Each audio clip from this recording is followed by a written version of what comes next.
وقال فرعون ذروني أقتل موسى وليدع ربه إني أخاف أن يبدل دينكم أو أن يظهر في الأرض الفساد. وقال موسى إني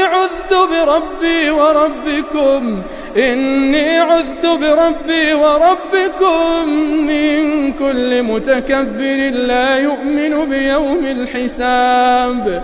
وقال رجل مؤمن من آل فرعون يكتم إيمانه أتقتلون رجلا أن يقول ربي الله وقد جاءكم بالبينات من ربكم